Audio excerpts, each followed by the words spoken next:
Alright, welcome to the second edition of the Outside Corner video blog. I'm Pat. And I'm Ryan. Today we're going to, in honor of the new year, we're going to review some of the big highlights of the Phillies season in 2010. And I have like a whole list here on a Word document on my laptop. And should we jump right into it? Let's do it. Alright, April 5th, Roy Halladay goes 7 innings, 1 run in his Phillies debut, and gets the win. Now, maybe we should go back a little bit and go back to the original trade. And what were you thinking when this trade first was announced? Holy shit, Roy Halladay. This is unbelievable. I can't believe we're getting this. Like there's no way Ruben pulled this off. Okay, I thought Halladay was going to go to, Red Sox or somewhere. Or Yankees or typical Dodgers AL or team. Angels or something. That's what Someone I who was in contention. Yeah. I didn't even know that Halladay was even up for trade. I thought, Toronto was just going to re-sign him and dump a few players to make it happen. And then everybody's happy, but then a couple Lee hours goes. later, Cliff Lee is gone. Man, everybody's so upset. And for 3 hours, we thought we'd have, a double HL rotation, which would be okay, Halladay, Hamilton, Lee. All right, let's do it. Yes! But no, Lee's gone. Shit, now what are we going to do? Now, everybody was so upset about this, and I remember saying, you guys are forgetting about Cliff Lee quickly once you see Roy Halladay pitch. And I think people, at least some people, after that first game, started to forget about him a little bit. I mean, he went 7 innings, 1 run. He gave that run in the first inning. After that, he had 9 strikeouts or something? He gave 5 or 6 hits. He was dominant. And we have 30 events here. Hey, Ryan, want some gingerbread house? What? Want some gingerbread house? Of course. Well, whoops. Son of a bitch. Oh, we're not doing that again. After that little sidebar, wait. We might want to edit this out. I'll edit this out later at another time. And we're back. April 28th, Jason Ware 3-run double ties the game in San Francisco in extras, and the Phillies Giants in a wild game. The Phillies win in 11. Oh, wasn't that the game where Brian Schneider with that ridiculous? Yes. That was definitely that game. I remember I fell asleep in the 6th inning because I was like, all right, I guess we're gonna get swept today. What is with the camera? It's pointed right at the half. It's at the laptop. It's not at us. Yeah. Well. Oh man, we are just having Peppermint? a great All right. We're having a bunch of lovely distractions today. But yeah, I fell asleep at the 6th inning in this game, and I woke up and it's tied. So I go upstairs. And I fell asleep that day too. I woke up in the 5th, and I didn't know what was going on. I woke up right after Worth tied the game. Oh. But then I fell asleep again in the 10th, and I wake up and it's 6-5, and I see who we won. I'm like, all right, yeah. So now we move on to May 2nd. Phillies erupt on Johan Santana. Oh shit, dude! They walked Moyer. Bases loaded after. That was the day I met. That was the day I met Mike Missinelli. Really? Yeah. See, I was at this game, and I remember I went with Eric, and I remember I see Jamie Moyer out on deck. First, me and Eric are thinking, there's no way he could possibly be hit there. This is just a decoy or something. Yeah. But then he walks up to the plate, and I'm screaming. I'm like, what are you doing? And he nails the goddamn bat to his shoulder. Yeah, and I guess Charlie was like, whatever you do, don't swing, because he's wild right now.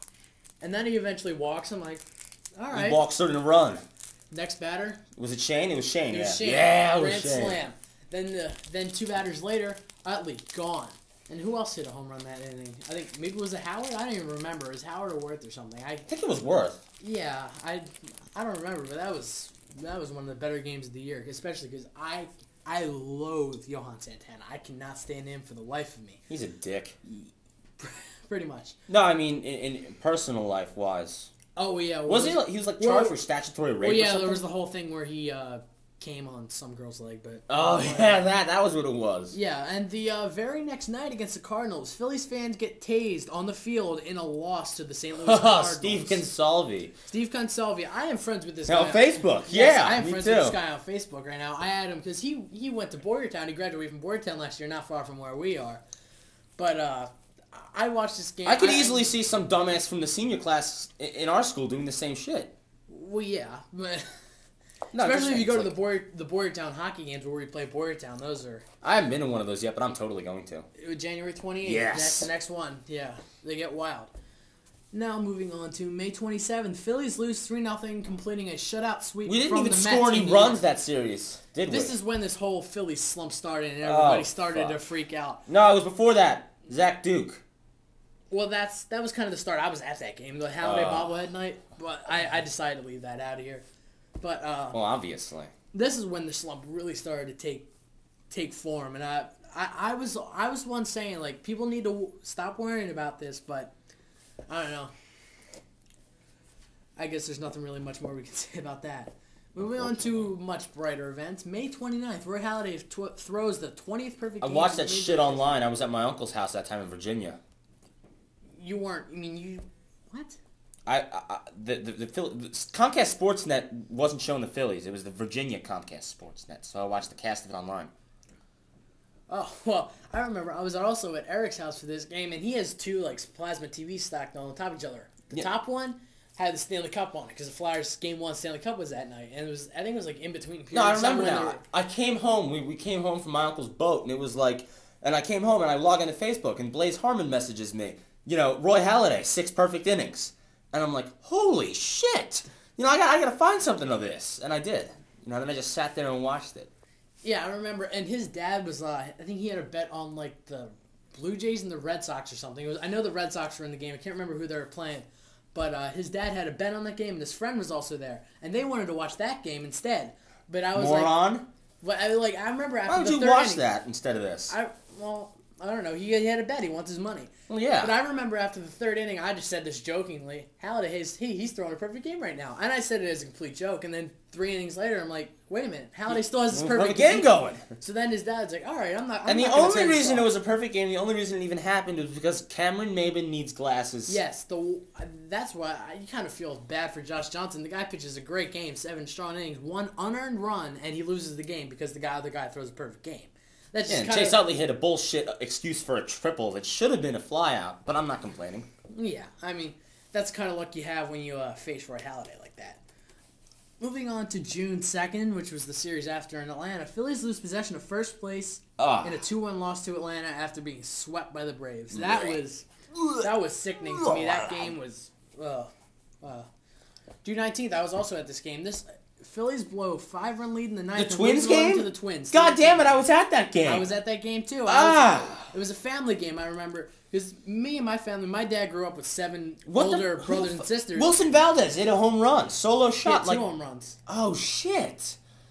I remember the one. I might have been in the bathroom for the second. God damn it. Oh. Yeah, they were both like down the line. Yeah. But, or wait, was maybe that was the game after, but he did hit a home run in that game.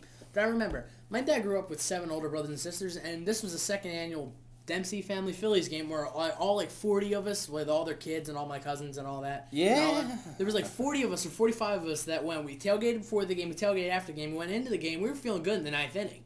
All of a sudden, boom, the game's tied. Lidge blows the Joe Mauer. God damn it. Yeah, and then, no, it was Tomey, wasn't it? Or it was Tomey made it 9-8 or something. Tomey made it 9-8. Joe Mauer hit. Yeah, but and then we go down in 10th, but Ross Glode ties it, and then we lose again in the 11th. Moving on to June 23rd. He's back! Jimmy Rollins gets his first homer after coming off the disabled lift and walks off as Tom McCarthy screams, "He's back!" Yeah, someone on the Fightins, or the former Fightins. Rest in peace, Fightins. Made a GIF image of it. We miss you. Please come back if you're watching this. I don't think anybody from there is watching this. No one's fucking watching this. But Meech, if you guys are watching this, please come back. Anyway, God damn it, why are they gone? No, but really, it was a GIF image of Tom McCarthy's head spinning against the spiral background. He's back! He's back! And it slowed down. I went to the game the next day. And that fucking haunted my nightmares for months. It was a 1 o'clock business person special. I don't know if people remember this game, but it got delayed in the 8th inning. The Phillies were up like 12-3 because of that ridiculous rainstorm. I don't know if they showed it on TV or not, but the tarp was spinning all over the place. It was worse than the Colorado game a couple years ago when the Phillies were in Colorado. You remember that? It was even worse than that. But it was the most ridiculous thing I ever saw. And I stayed for the rest because I thought there were only about 100 people there after that. You're here. Why not get your money? Flood the front seats. Well, the thing I was thinking is there'd be a greater chance to catch a foul ball. Well, that too. But there was none never hit in my area. But I've never caught a foul ball. I'm way out of the way. Yeah. But I mean, when those rain delay games happen, sit there for 2 hours and squat in the home plate seats. It wasn't long. It wasn't much more than an hour. But then we moved on. I don't know. I've never been in a rain delay. Did they let that shit happen? You never been in a rain delay before? No, never have. Oh, well, see, I went to a game where it rained and all my body paint washed off. I remember, but it didn't get delayed. They made us like go up undercover, and I was like filming all the water. It's like spraying back at you. There's these guys that were running up and down the aisles like without their shirts on. It was pretty crazy. During that rain game, I saw this guy had like 3 beers, and he had to like put his thumbs over the first, and he was like guarding the third with his chin, so that he wouldn't get any water in it. So we move on a couple weeks later, and I was also at this game, July 9th. Phillies come back down 7-1 in the 9th inning to tie and win in 10, part of a 3 straight walk-off wins and extras versus Cincinnati. Fuck yes! I was at the game. I was at the Travis Wood almost perfect that game. One where Halladay pitched 9 shutout innings. And didn't get the win because Travis Wood was doing better. He wasn't doing better. It's just he was doing... He was pitching a goddamn perfect game through. Well, yeah, he was doing better. All right. But, I mean... Neither one gave up any runs. And then Chooch saved our ass. They both deserved to win that. And it was Jimmy Rollins who got the walk-off hit in that, right? I think it was, yeah. Yeah! But in this one, it was Howard, a walk-off 2-run homer. I remember... Yeah, it was... Who was it? It was Cody Ransom? No, it was Francisco made it 7-2, and we're sitting there thinking, I was at this game with Eric. All right. And Eric and another friend. You know, it was like... Was it Jay? Yeah. Ah, well, it was like, God damn it, why are you bothering? Yeah, but we stayed because... And the thing about this night, there was a lot of people... Was that Arthur Choates who blew that save? I think he was the one that gave up the homer, but he didn't blow the save. Francisco Cordero did. Ah. But the thing is, you'd think most of the people would have left, right? Yeah. The majority of people stayed. They got saved because later after the game was fireworks. It was fireworks night, so they got saved by the fireworks. But we weren't staying for that anyway because we knew we'd get out of the parking lot much quicker than you would on a normal night. But we stayed anyway just because that's our thing. We don't move until the last out. We don't leave our seats or anything. Yeah. But I remember Francisco hit like a bouncing ball up the middle, made it 7-2. We're just sitting there like, whatever. God damn it. Then Greg Dobbs hits a ball at the foul pole. It's 7-5. We're thinking, hey, we got a chance. He got a little revenge for that bullshit against the Red Sox last year. Oh yeah, that was bad. But and then Cody Ransom 2-run home run. It off. The only thing he did as a Philly. Well, didn't he tie up a game against? Oh, we'll get to that in a minute. Name something else. I have another thing, but it was. We'll get to that in a minute. Yeah, get to that in a minute. He was great in Double A. He was like 300 hitter with a lot of home runs. But kind of fizzled out in the major. Anyway, then Abanez gets a leadoff double, and the next batter in the bottom of the 10th, Howard. Boom! Out of there. I remember I was going crazy.